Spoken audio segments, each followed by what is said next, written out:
జీవితంలో ఎప్పుడు పైకొస్తాను అని బాధపడుతున్నారా? ఈ వాగ్దానం మీకోసమే. దేశము యొక్క ఉన్నత స్థలముల మీద నేను నిన్ను ఎక్కించెదను. హల్లెలూయా. దేవుడు మిమ్మల్ని పైకి తీసుకొస్తారు. మీరు చేసే జాబ్స్‌లో, బిజినెస్‌లో, స్టడీస్‌లో దేవుడు మిమ్మల్ని హెచ్చిస్తారు. మీ కష్టాన్ని దేవుడు గుర్తిస్తారు. మీ కన్నీటిని దేవుడు తుడుస్తారు. ఐగుప్తు దేశంలో చెరసాల్లో బానిసగా ఉన్న యోసేపుని ఐగుప్తు దేశాన్నే పరిపాలించే నాయకుడిగా దేవుడు హెచ్చించారు. గొర్రెల కాపరి అయిన దావీదు గారిని ఇశ్రాయేలుకు రాజుగా దేవుడు చేశారు. సామాన్య స్త్రీ అయిన ఎస్తేరు గారిని పారసిక సామ్రాజ్యానికి రాణిగా చేశారు. మీ జీవితంలో కూడా దేవుడు మిమ్మల్ని లేవనెత్తారు. ఉద్యోగం చిన్నదైనా, వ్యాపారం చిన్నదైనా దేవుడు మిమ్మల్ని పైకి తీసుకొస్తారు. భయంకరమైన శ్రమల్లో, బంధకాల్లో మీరు ఉన్నారా? దేవుడు మిమ్మల్ని విడిపించి గొప్ప చేస్తారు. మీ అవమానాన్ని దేవుడు ఘనతగా మారుస్తారు. మీరు ఏమైనా నష్టపోయారా? నష్టపోయిన దానికి దేవుడు మీకు రెండింతలుగా దయచేస్తారు. దేవుడు మిమ్మల్ని తలగా ఉంచుతారు. మీకు మంచి పేరుని, గౌరవ స్థానాన్ని దేవుడు దయచేస్తారు. మీ సంతానాన్ని దేవుడు ఉన్నతమైన స్థలాల్లో నిలబెడతారు. అనేక మందికి దీవెనకరంగా మారుస్తారు. మనం హెచ్చించబడాలి అంటే ఏం చేయాలి? మనం దీన మనసు కలిగి ఉండాలని, దేవుని దగ్గర తగ్గించుకోవాలని. ఎవరైతే దీన మనసు కలిగి ఉంటారో, తగ్గించుకుంటారో, దేవుడు వారిని హెచ్చిస్తారు. పాపాన్ని విడిచిపెట్టాలని, పరిశుద్ధంగా, పవిత్రంగా బ్రతకాలి. బైబిల్లో రాయబడింది, దేవుడు మనల్ని పిలిచిన పిలుపే ఉన్నతమైన పిలుపు. ఉన్నతమైన బహుమానం ఇవ్వడానికే దేవుడు పిలిచారని.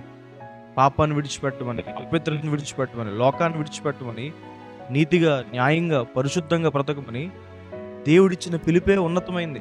దానికి లోబడినప్పుడు దేవుడు మనల్ని ఉన్నతమైన స్థలాల్లో నిలబెడతారు.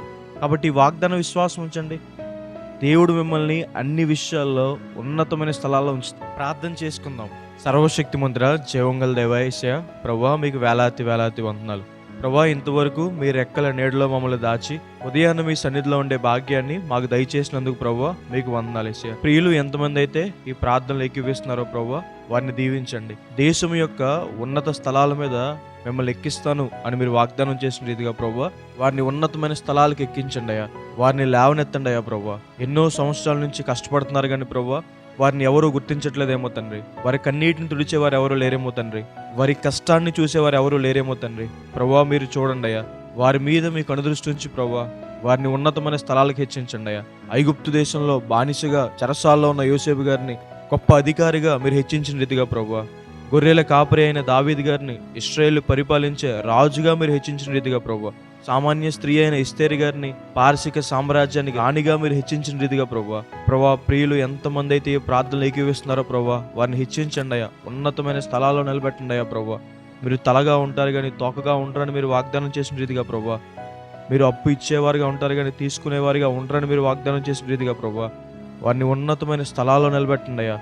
ప్రభా, చదువుకునే వారికి ప్రభా మంచి జ్ఞానాన్ని దయచేయండి అయ్యా. ఆ చదువుల్లో ఉన్నతమైన స్థలాల్లో నిలబెట్టండి అయ్యా. ఎగ్జామ్ రిజల్ట్స్ కోసం ఎదురు చూస్తున్న వారికి ప్రభా గొప్ప ప్రతిఫలం దయచేయండి అయ్యా. సంతోషంతో వారిని నింపండి అయ్యా. అలాగే తండ్రి ప్రభా, జాబ్స్ లేని వారికి ప్రభా జాబ్స్ దయచేయండి అయ్యా. నూతన ద్వారాలు వారి జీవితంలో తెరవండి అయ్యా ప్రభా. వారి ఇంటర్వ్యూస్ అన్నీ సఫలమయ్యేలా దేవా సహాయం చేయండి అయ్యా ప్రభా. జాబ్స్ చేస్తున్న వారిని ప్రభా ఆ జాబ్స్లో ఉన్నతమైన స్థలాల్లో నిలబెట్టండి అయ్యా ప్రభా. బిజినెస్ చేస్తున్న వారిని దీవించండి అయ్యా. బిజినెస్లో ప్రతి నష్టాన్ని లాభంగా మార్చండి అయ్యా ప్రభా. ఆ బిజినెస్లో ఉన్నతమైన స్థలాల్లో ఉంచండి అయ్యా. నూతన ద్వారాలు తెరవండి అయ్యా ప్రభా. సమాజంలో మంచి పేరు దయచేయండి అయ్యా. గౌరవ స్థానం వారికి దయచేయండి అయ్యా ప్రభా. వారిని గొప్ప చేయడం మీరు మొదలు పెట్టండి అయ్యా ప్రభా. వారిని మీరు హెచ్చించండి అయ్యా ప్రభా. మేము అడిగినవన్నీ పొందుకున్నామని నమ్ముచు యేసు నామమున వేడుకుంటున్నాను తండ్రి. ఆమేన్.